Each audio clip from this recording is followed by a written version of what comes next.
사도행전 13장 40절에서 52절을 읽었습니다.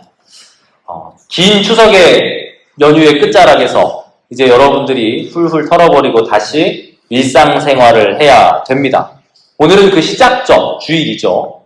주일이 끝이 아니라 한 주의 시작인 점을 생각해 본다면 이 주일, 이 예배, 이 시간이 얼마나 귀한 시간인가. 그리고 모쪼록 이 한 주를 주님과 함께 동행함으로써 우리의 삶에 길어 보이고 끝이 없는 것 같아 보이는 조금은 실망스러운 날들이 이어질지라도 결국에 그 하루가 쌓이고 또 쌓여 우리의 삶이 되는 것처럼 그냥 지나보내지 말고 오늘 하루 그리고 이번 한 주 주님과 끊임없이 동행하고 말씀으로 기도로 나아갈 수 있는 저와 여러분들이 될 수 있기를 간절히 소망해 봅니다.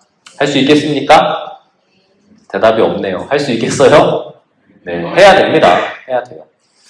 오늘 우리가 살펴볼 사도행전 13장의 말씀, 여러분들이 이사야서를 넘어서서 갑자기 사도행전을 읽다 보니 이게 뭔 말이야? 라고 생각이 들 수도 있습니다. 바울이 등장하고 바나바가 등장하며 또 유대인들이 등장하고 이방인들이 등장합니다. 이 내용은 바울의 첫 번째 전도 여행에 대한 이야기입니다. 우리는 앞서서 여러 번 바울에 대해서 이야기를 했었어요. 바울이 어떤 사람이었습니까? 나름 유대인 사회에서 잘 나가는 사람이었습니다. 촉망받는 사람이었습니다. 바울에 대해서 우리가 세 가지 강조점을 나누었었죠. 바울이 어떤 사람이었습니까? 로마 시민이었어요. 또 바리새인이었습니다. 마지막으로 가말리엘의 문화에서 승승장구하던 촉망받는 젊은이, 이름의 뜻도 큰 자라는 이름의 바울이었습니다. 그의 열심은, 그의 생각은 지금 우리와 비슷한 것 같아요. 성공주의에 몰두해 있습니다. 혹은 내가 신앙을 갖고 있으니까, 내가 종교를 믿고 있으니까 열심히 한번 해봐야지 라고 하는 마음으로 똘똘 뭉쳐 있었는지 모릅니다. 하지만 그 방향성이 잘못되었었죠. 그는 하나님을 위한답시고 유대교 사회에서 그리스도인이 된 사람들을 핍박하고 겁박하고 옥에 가두었습니다. 이미 사도행전 7장에서 초대교회에서 집사로 직분을 받았던 한 사람이었던 스데반이 복음을 전하다가 유대인들에게 돌에 맞아 죽는 그 가운데 있어 사울, 곧 바울도 함께 자리하고 있었음을 보게 되죠. 여전히 그 열심으로 뭉쳐있던 바울은 다마스커스로 내려가는 길에서 예수님을 만납니다. 그리고 이전에 자기가 가지고 있었던 열심, 자기가 가지고 있었던 생각, 자기가 쌓아왔던 모든 지식이 헛되었다라는 것을 인정하고 정말로 자신이 하나님의 형상대로 만들어진 목적과 또 본인이 왜 지금 이 자리 가운데 로마 시민이자 바리새인이자 가말리엘의 문화에서 그렇게 자라났었는지에 대한 인생의 방향과 목적 그리고 부르심을 발견하게 됩니다. 이제 자기의 이름을 지극히 작은 자 바울로 개명하게 되고 그 인생을 주님과 함께 짧지만 굵게 걸어가는 것을 보게 되지요. 핍박자였던 사울, 곧 바울은 3년의 시간을 걸쳐 바나바라고 하는 동역자로 하여금 교회 공동체에 들어오게 됩니다. 핍박자였던 그가 교회 안으로 들어왔을 때 얼마나 많은 교회 안에 공동체원들이 불안해했을까요? 카더라 통신이 난무했을 것이고 이를 받아들여야 되냐 마냐에 대해서 서로 자신들의 생각을 나누었을지도 모릅니다. 하지만 우리가 분명히 알아야 될 사실은 교회는 사람의 생각대로 굴러가는 곳이 아니고 사람의 지식과 사람의 이성으로 판단하는 곳이 아니며 더 나아가 우리 모두 다 만달란트 빚진 자였다라는 사실을 분명하게 인정함으로써 그가 어떤 사람이었든지 간에 주님 앞으로 돌아오겠다라고 결심한 일을 내버려 두서는 안 된다는 겁니다. 이제 핍박자였던 바울은 바나바라는 동역자로 인하여 교회 공동체에 들어옵니다. 이 모든 과정에는 하나님께서 우리에게 약조하셨던 보혜사 성령께서 함께 하셨어요. 성령께서는 공동체에게 한 마음을 허락하셨고 바울로 하여금 한 공동체를 이루게 하셨으며 더 나아가 그들의 기도하는 중에 바울과 바나바로 하여금 복음을 전하도록 권면하셨습니다. 여기서 저와 여러분들이 절대 놓쳐서는 안 되는 게 그게 어디서 일어났다고요? 교회 공동체 가운데서 일어났다고요. 교회는 단순히 예배 예식만 하고 빠이빠이 하는 곳이 아닙니다. 교회는 단순히 예배 예식 끝내고 세상살이에 버거워 이리 치이고 저리 치이고 서로 그렇게 구분해 나아가면서 사는 곳이 아닙니다. 교회는 복음으로 인하여 그 말씀이 서로에게 권면함이 되고 서로에게 생명이 되며 서로에게 세워짐이 되어야 하는 곳입니다.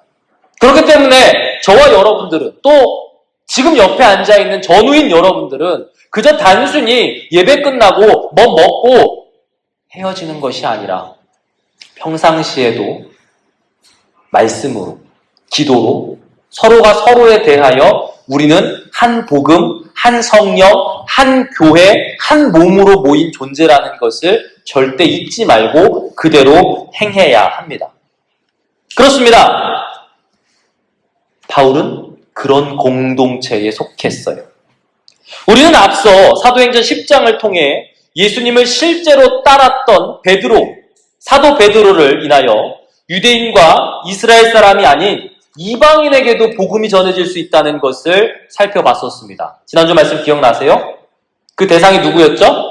백부장이었던 고넬료가 있었죠. 이제 이방인 고넬료를 통하여 유대인들은 부정하다고 얘기하고 유대인들은 금기시하며 유대인들은 상대하고 싶어하지 않았던 그들에게 하나님의 생명의 말씀이 구원이 임하여졌습니다. 그 믿음으로 성령께서 임하셨고 이 사람 저 사람이 다른 성령이 아니라 한 성령, 한 교회, 한 공동체로서 주님과 함께 교회와 함께 서로와 함께 나아갈 수 있게 됐어요. 그리고 이어서 바울을 통해 복음이 유대인의 회당을 넘어 정말 이방인, 만민에게 확장되게 하십니다. 저에게 복음을 들으셨던 여러분들 계시죠? 복음이란 게 무엇이었습니까? 종교적인 교리였습니까? 그냥 여러분들을 잘되게 천국 가게 하는 어떤 티켓 정도였습니까? 아니면 다른 무엇이었습니까? 복음을 짧게 설명하자면 복음은 하나님의 사랑이자 생명이자 전부였습니다. 그 복음의 내용을 통해 우리가 어떤 존재였으며 어떤 기회를 다시 허락받았으며 어떠한 미래를 꿈꾸며 기대하게 되었는지에 대해서 살펴볼 수 있게 됐어요. 이제까지는 그냥 내 인생, 내 삶 어떻게 하나 건사하지 못한 채 살아가는 것이 인생이었다면 이제 복음을 듣고 나서 믿고 확장되어진 하나님의 나라를 보게 됨으로써 마라나타, 주 예수여 어서 오시옵소서라고 기대하고 소망할 수 있게 된 게 가장 큰 변화이자 가장 큰 복음의 핵심이었습니다. 하지만 복음이 전파되어질 때 누구나다 할 것 없이 그렇게 반응하는 것은 아닙니다. 복음이 전해질 때 여러 가지 반응이 나타나죠. 누군가는 거절하고 누군가는 고민하며 또 누군가는 기다렸다는 듯이 그 복음을 붙잡습니다. 심지어 처음에는 거절했지만 계속 복음을 듣다 보니 결국 받아들이는 사람도 있고 그 시간의 정도가 조금은 차이가 있겠지만 누군가는 믿었다가 떠나기도 합니다. 그래서 생각합니다. 진짜 복음을 우리는 어떻게 봐야 되는가? 복음을 어떻게 받아들여야 하는가? 나는 복음 앞에 어떻게 해야 하는가? 오늘 저와 여러분들에게 주어진 이 예배 예식의 시간이 그냥 단순히 주일을 시작함에 있어서 습관대로 버릇대로 어렸을 때부터 해왔던 어떤 그 모양이 아니라 또 어떤 관계적인 입장 가운데에서 그 무엇이 아니라 복음을 듣고 사는 그리스도인, 그리고 그 그리스도인이 됨으로써 우리 삶에 어떠한 것이 있는지를 발견하고 누릴 수 있는 한빛교회가 되기를 소망하며 말씀을 나눠보겠습니다. 첫 번째, 복음 앞에서 사람들은 어떻게 된다고요? 나뉘어진다고 얘기합니다. 뭐 앞에서요? 복음 앞에서요. 오늘 본문의 13장 40절에서 45절의 내용 어떻게 되었습니까? 그런즉 너희는 선지자들을 통하여 말씀하신 것이 너희에게 미칠까 삼가라. 이미 오래전부터 선지자들을 통하여 이야기됐던 것들에 대해서 이야기합니다. 무슨 내용이었습니까? 보라, 멸시하는 사람들아, 너희는 놀라고 멸망하라. 내가 너희 때를 당하여 한 일을 행할 것이니 사람이 너희에게 일러줄지라도 도무지 믿지 못할 일이라 하였느니라 하니라.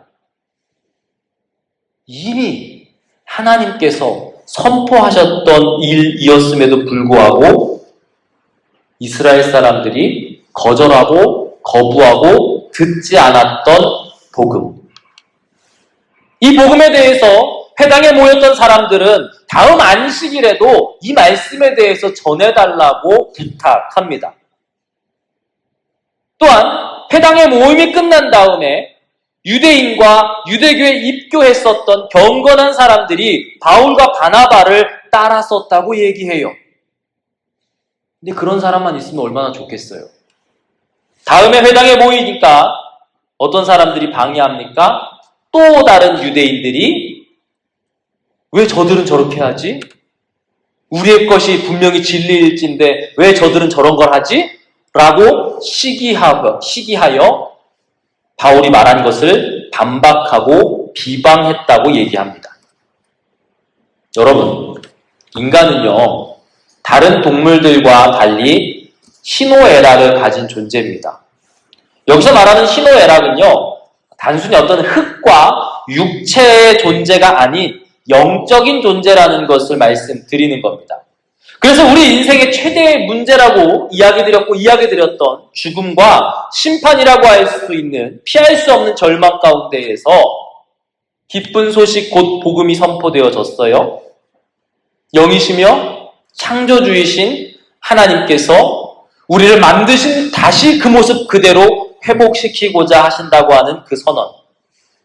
또 육체의 옷을 입고 이 땅에 오셔서 우리를 위해서 십자가에 달리시고 부활하사 어떻게 자유를 얻게 하시는지, 어떻게 다시 회복시켜 주시는지에 대한 예수님에 대한 선포가 복음, 그것이었습니다. 바울은 이걸 회당, 유대인들이 모여있던 예배 장소에서 전했어요. 그리고 방금 설명드린 대로 또 듣고 싶다 라고 하는 반응도 있었지만 시기하여 비방하고 반박하는 반응 또한 있었습니다. 전혀 극단의 반응이죠. 한쪽은 환영합니다. 더 듣고 싶대요. 따릅니다. 하나님의 은혜가 넘쳤대요. 근데 또 다른 방향에서는 시기가 가득하고 반박하고 비방하고 공격하는 현상이 발생합니다. 전혀 다른 극단의 반응이지만 여기에는요, 정말 분명하고도 확실한 이유가 있었어요. 그게 뭡니까? 복음에 대한 환영 또는 거절은 단순히 듣기 좋아서, 단순히 듣기 싫어서가 아니라 하나님께서 왜 이것을 우리에게 주셨는지에 대한 이유가 있어요. 뭡니까? 죄 때문이죠. 죄. 더 직접적으로 말씀드릴게요. 왜 이렇게 극단으로 반응이 나뉘었습니까? 자기 중심성. 자기가 주인 되었던 모습으로 인하여 이러한 반응이 나타났다고 얘기합니다. 하나님을 모른 채 다른 신을 통해 자신의 무엇인가를 이루려고 하는 이들뿐만 아니라 하나님을 알았고 하나님이 인간은 절대 스스로 구원을 얻을 수 없다. 이걸 알려주시려고 주신 율법, 이거를 붙잡으며 절대화하는, 신격화하는, 하나님화하는 이러한 모습들.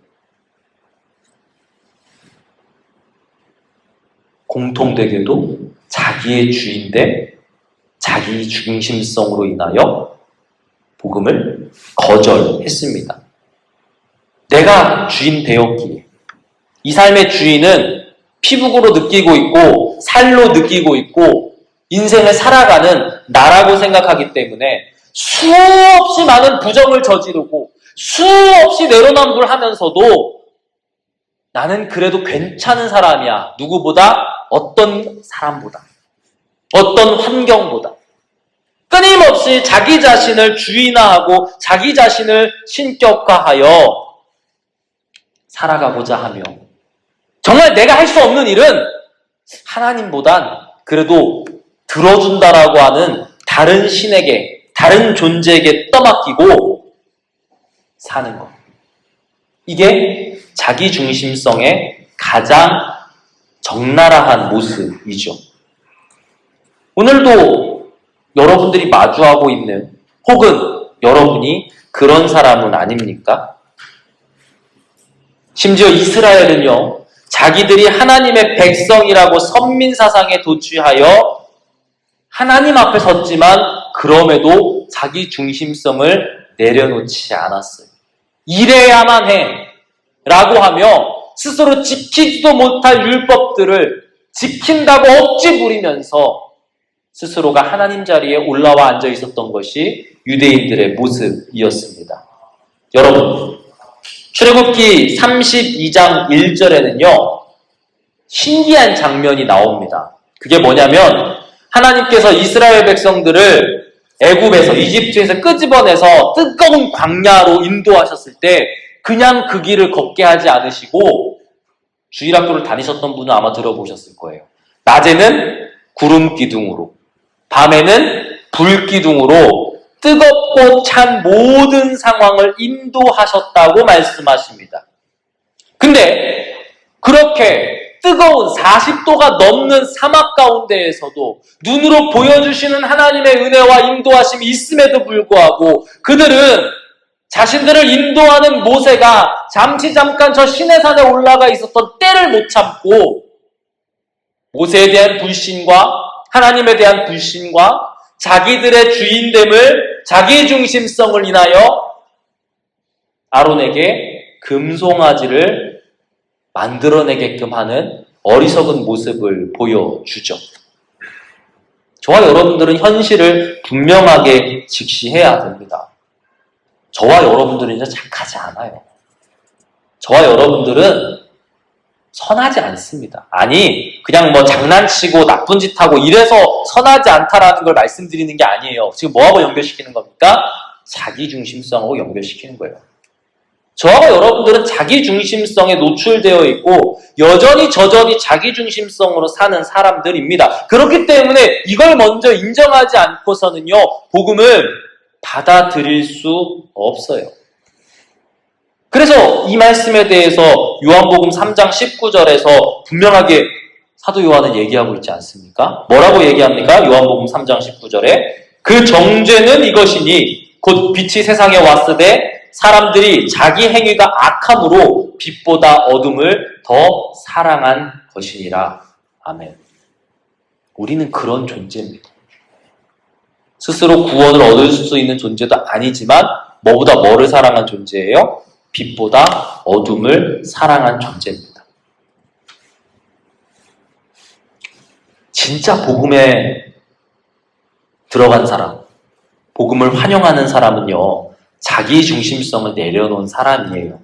그래서 복음을 환영한 사람들을 보실 때 여러분들이 오해하지 말아야 할 것은 그들이 자기 욕심을 채워듣기 때문에 저렇게 따르는 거야, 저렇게 열렬히 믿는 거야, 오해하지 않으셨으면 좋겠어요.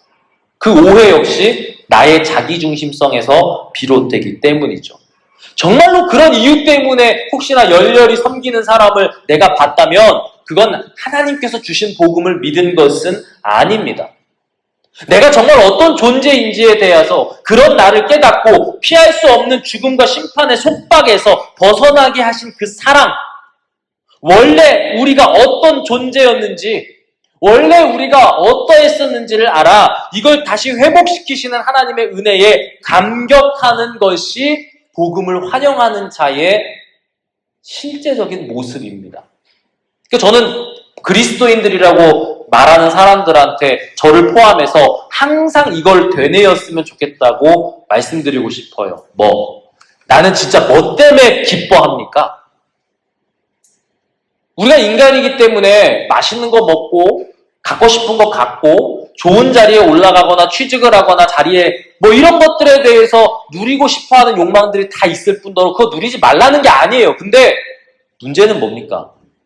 그게 다른 사람을 핍박하고 겁박하고 공격해가면서까지 얻는 것 또한 잘못된 거지만 그게 먼저가 되어서 내가 예수를 믿고 예수를 자랑하는 것이 내가 이렇게 됐기 때문이야 라고 하지 말라고.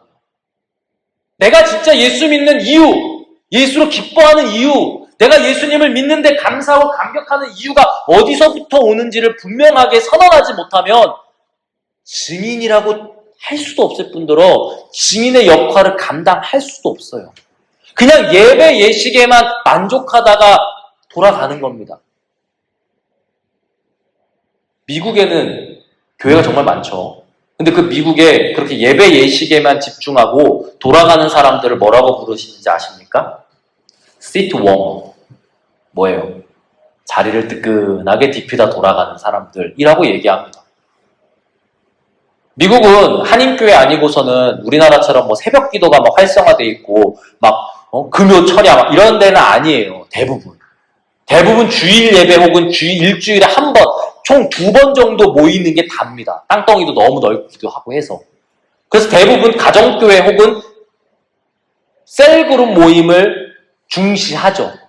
근데 그럼에도 불구하고 그들이 그 한 주에 한 번이나 2번 그 예배당에서 예배 예식을 통해 하나님을 찬양하고 경배한다고 이야기하면서도 돌아가면서 여전히 나의 중심성을 그대로 두고 있는 사람들을 목사님들이 그렇게 부른다고요. 엄청나게 심각한 문제가 아닐 수 없죠. 우리의 복음의 핵심, 우리의 존재, 무엇을 내버려야 하는지에 대해서 분명하게 이야기해 주는 겁니다. 복음이 선포될 때 반응은 제각각이라고 말씀을 드렸어요. 근데 그 반응의 제각각이 주된 이유가 뭐라고요? 자기 중심성.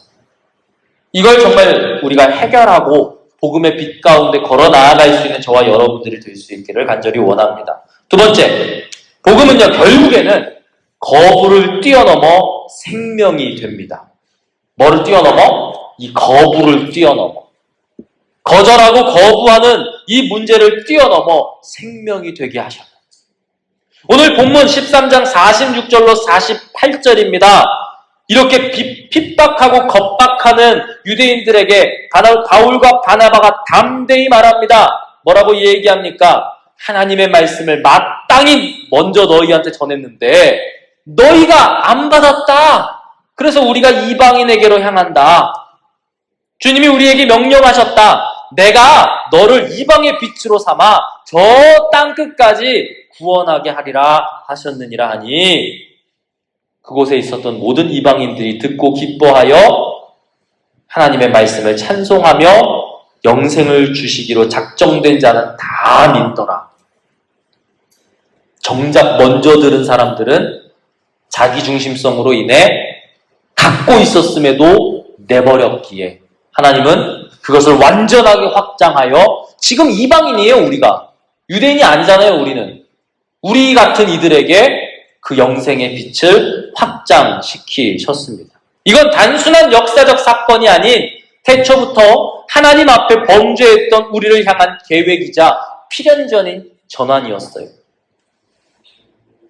우리가 읽은 이사야서 49장 6절을 무엇을 말씀하고 있었습니까? 다시 한번 읽어볼까요? 이사야서 49장 6절입니다. 1028페이지. 시작. 그가 이르시되 네가 나의 종이 되어 야곱의 지파들을 일으키며 이스라엘 중에 보존된 자를 돌아오게 할 것은 매우 쉬운 일이라. 내가 또 너를 이방의 빛으로 삼아 나의 구원을 베풀어서 땅끝까지 이르게 하리라. 아멘. 예수님이 오시기 전에 700년 전 만들어진 이사야서. 이 이사야서를 통해 하나님은 그리스도를 예언하셨고 약속하셨고 말씀하셨습니다. 몇 년 전? 700년 전. 애시당초 선민사상에 도취되었던 이스라엘만을 위한 게 아니었다라는 것을 이미 예수님 오시기 700년 전에 쓴맛 단맛 다 보고 있던 이스라엘 앞에 하나님은 이사야를 통해 말씀하셨다는 거죠. 그렇게 복음은 지금껏 끊임없이 거절당하고 핍박당했지만 타협하거나 섰거나 변하지 않고 전해졌습니다. 우리의 선배들을 통해서도 그렇게 전해졌고, 그렇게 한국 땅에 들어왔고, 그렇게 지금 우리에게 생명이 되었고 기쁨이 되었어요. 다른 종교와 기독교가 다른 게 뭐냐고 참 많은 사람들이 질문합니다. 제가 기독교 관련된 기독교를 사실 위시해서 대학교 논문을 준비하면서 수많은 종교들을 봤을 때 정말 다른 게 있었다면 기독교가 가장 조심하면서도 가장 잘하고 있는 게 뭐냐? 타협하지 않는 거였어요. 가까운 종교인 불교만 봐도 얼마나 많이 섞는지 모릅니다. 있는 건 다 가지고 와요. 심지어 기독교 것도 가져갑니다. 그게 그들이 살아남는 비결이었죠. 근데 그 끝엔 뭐가 있습니까? 생명이 있으려면 타협하지 않아야 합니다. 생명은 하나입니다. 진리는 하나입니다. 우리는 그 진리를 놓지 못해 살아야 합니다. 그 결과 항상 똑같은 결과를 보여줬는데 오늘도 그 결과를 보여주고 있지요. 본문 52절에 뭐라고 나옵니까? 제자들은 기쁨과 성령이 충만하니라. 저는 여러분에게 복음이 전달되고 단순히 좋은 거구나 에서 멈추는 게 아니라 전해질 이유, 전해짐으로 받는 거절과 핍박, 그리고 결국 하나님께서 이 모든 과정을 통해 우리에게 주실 기쁨과 성령의 충만함이 있기를 간절히 소망합니다. 저도 걱정되고 두려움이 왜 없겠어요. 근데 그럼에도 불구하고 이 모든 것을 기쁨과 충만으로 바꾸실 것이 하나님이시자 복음의 능력인 줄로 믿습니다. 그래서 바울은 또 다른 자신의 저서인 로마서 1장 16절에서 확실하게 이 내용에 대해서 표현하죠. 로마서 1장 16절 뭐라고 얘기합니까? 내가 복음을 부끄러워하지 아니하노니 이 복음은 모든 믿는 자에게 구원을 주시는 하나님의 능력이 됨이라. 먼저는 유대인에게요. 그리고 헬라인에게로다. 이방인에게로다. 분명하게 선언하고 있다는 겁니다. 정말 복음이 우리에게 그런 의미와 목적이 될 수 있기를 간절히 소망합니다. 세 번째, 복음은 우리를 교회에게 사명을 줍니다. 복음은 우리 교회에게 뭐를 준다고요? 사명을 준대요. 사명. 부담을 주려는 게 아니라 원래 우리가 만들어진 목적에 대해서 얘기해 주는 겁니다. 본문 49절에서 52절에 뭐라고 나와 있습니까? 그런 핍박과 겁박 가운데에서도 주의 말씀이 흥왕하여 그 지방에 두루 퍼집니다. 그 핍박과 겁박은 끝나지 않았어요. 유대인들은 경건한 귀부인과 신의 유력자들을 선동해서 지역에서 쫓아내기까지 합니다.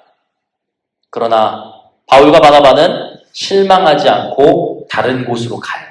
가는데 야, 우리가 이렇게까지 했는데 이런 식으로 나온다고? 에이, 퇴퇴퇴! 이게 아니었어요. 마지막 52절 뭐였었죠? 제자들이 기쁨과 성령이 충만하니라. 복음은 전해지기만 하고 들려지기만 하지 않습니다. 그리스도인의 이름 뜻이 뭡니까? 작은 예수예요. 곧 예수를 따르는 사람들이에요. 좋은 의미로 쓰여진 게 아니었어요. 우리 흔히 말하는 그런 겁니다. 예수쟁이들. 예수 따까리들. 이게 그리스도인의 원래 의미였어요. 그렇게 불려짐에도 불구하고 그들은 교회, 곧 에클레시아, 신앙공동체, 이것을 통하여 보냄을 받은 자들이 되어 그 역할을 감당했습니다. 우리가 교회라고 하는 것은요, 하나님이 그리스도를 통해 우리를 교회로 부르셨고 교회로 세상에 내보내셨기 때문에 교회 하는 겁니다. 나 혼자 잘 믿으면 되지. 나 혼자 인터넷 영상 보면 되지. 나 혼자 신앙생활 잘하면 되지. 아니요. 그렇지 않습니다. 복음이 그렇게 이야기하지 않고 있고 하나님께서 그렇게 말씀하지 않으셨어요. 복음은 사명을 일깨웁니다. 원래 우리 삶의 목적을 다시 각인시켜줘요.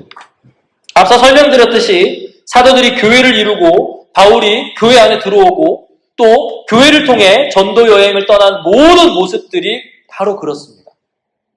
하나님이 지금 이 시대를 향해 복음으로 교회를 세우고 복음으로 교회를 움직이고 복음으로 교회가 심겨지도록 전하지도록 명령하세요. 그러니까 한백교회는요, 여러분, 단순히 이 대대, 탱고대대 안에 있는 건물이 세워진 그런 곳이 아니에요, 사실은.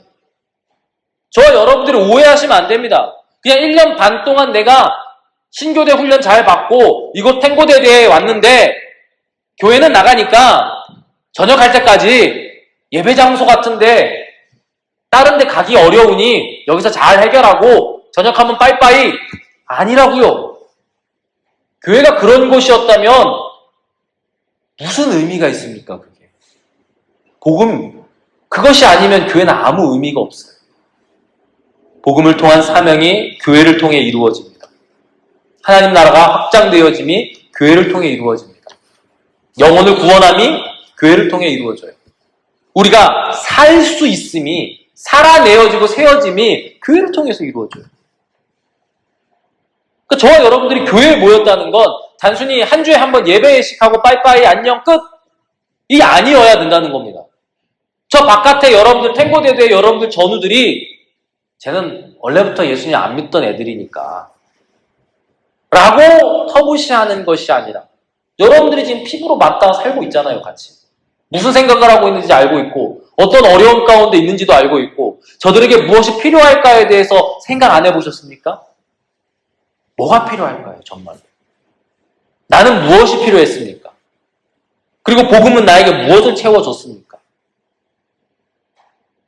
구약성경에서 끊임없이 성전 동편으로 물이 흘러 만물을 소성케 하고 차고 넘치고 넘쳐 생명을 살리는데 과연 우리에게 있어서 복음은 무엇이고 교회는 무엇입니까? 이게 사실 우리가 당면한 가장 큰 문제죠. 마태복음 28장 19절에서 20절을 예수님의 지상명령이자 대명령이라고 부릅니다. 여러분들도 한 번쯤 들어보셨을 겁니다. 그러므로 너희는 가서 모든 민족을 제자로 삼아 아버지와 아들과 성령의 이름으로 침례를 베풀고 내가 너희에게 분부한 모든 것을 가르쳐 지키게 하라. 볼지어라 내가 세상 끝날까지 너희와 항상 함께 있으리라 하시니라. 아멘. 이게 우리를 향한, 나를 향한, 교회를 향한 예수님의 명령이자 부탁이셨어요. 복음은 우리에게 삶의 목표와 방향과 의미가 무엇인지 그리고 어떻게 해야 하는지에 대한 사명을 줍니다. 지금 여기에 우리가 서 있는 거죠. 이제 저와 여러분들은 어떻게 해야 하겠습니까? 정말 저는 여러분들이 단순히 뭐가 좋아서라는 이유로 교회에 오기보다 복음으로 인하여 하나님이 좋아서가 가장 최고의 이유가 되었으면 좋겠어요. 그게 사실 그래야 시작하는 거예요. 제가 여러분에게 군인에 대해서 얘기했었잖아요.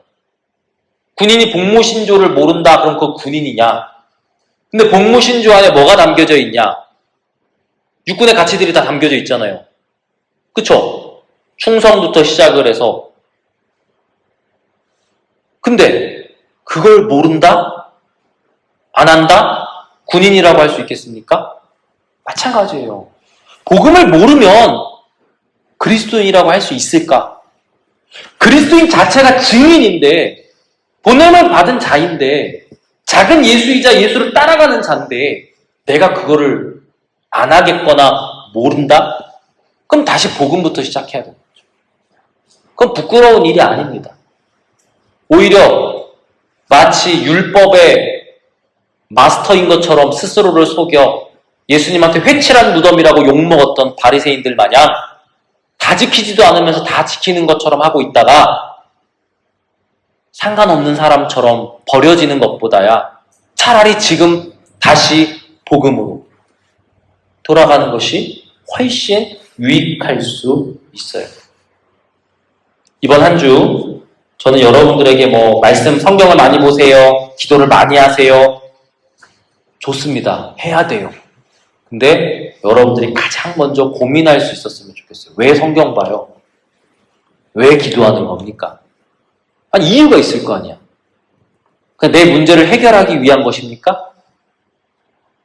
아니면 예수님께서 우리에게 가르쳐 주셨던 기도의 내용 그대로 내가 복음으로 말미암아 하나님의 나라를 꿈꾸는 사람이 되었기에 지금 내가 연약하여 하나님 앞에 일용할 양식을 구하기도 하지만 그럼에도 저 하늘에 계신 아버지 하나님이 딴 하나님이 아니라 나의 하나님이라고 고백하며 그 하나님 앞에 하나님의 나라를 구하는 그 기도가 나의 기도가 될 것인가? 다시금 점검해 볼 수 있는 저와 여러분들이 되었으면 좋겠습니다. 적용 질문입니다. 첫 번째, 나는 복음 앞에 어떤 반응을 보이고 있습니까? 적용 질문 요거를 수정을 못했네요. 네. 첫 번째 질문, 나는 복음 앞에 어떤 반응을 보이고 있습니까? 나는 복음 앞에 어떤 반응을 보이고 있습니까? 두 번째, 우리 교회 공동체는 복음을 소유하고 있습니까? 우리 교회 공동체는 복음을 소유하고 있는 것 같아요? 세 번째, 우리 교회 공동체에 복음의 사명을 감당하려면 뭘 해야 될까요? 우리 교회 공동체가 복음의 사명을 감당하려면 뭘 해야 될까요? 도대체? 뭘 해야 그 사명 감당할 수 있겠습니까? 저와 여러분들이 이 사실을 분명히 생각하고 기억함으로 이번 한 주가 그냥 또 지나가는 한 주가 되면 물론 여러분들은 저녁이 가까워지니까 기분은 좋을 수 있겠지. 근데 다시 돌아오지 않아요, 여러분. 2025년 10월 12일은요, 다시 안 와요. 다시 안 와요. 다시는 안 온다고요. 정말 복음으로 고민하는 저와 여러분들이 될 수 있기를 간절히 원하면서 결단 찬양으로 다시 복음 앞에 라고 하는 찬양 함께 할 텐데요. 준비했나요?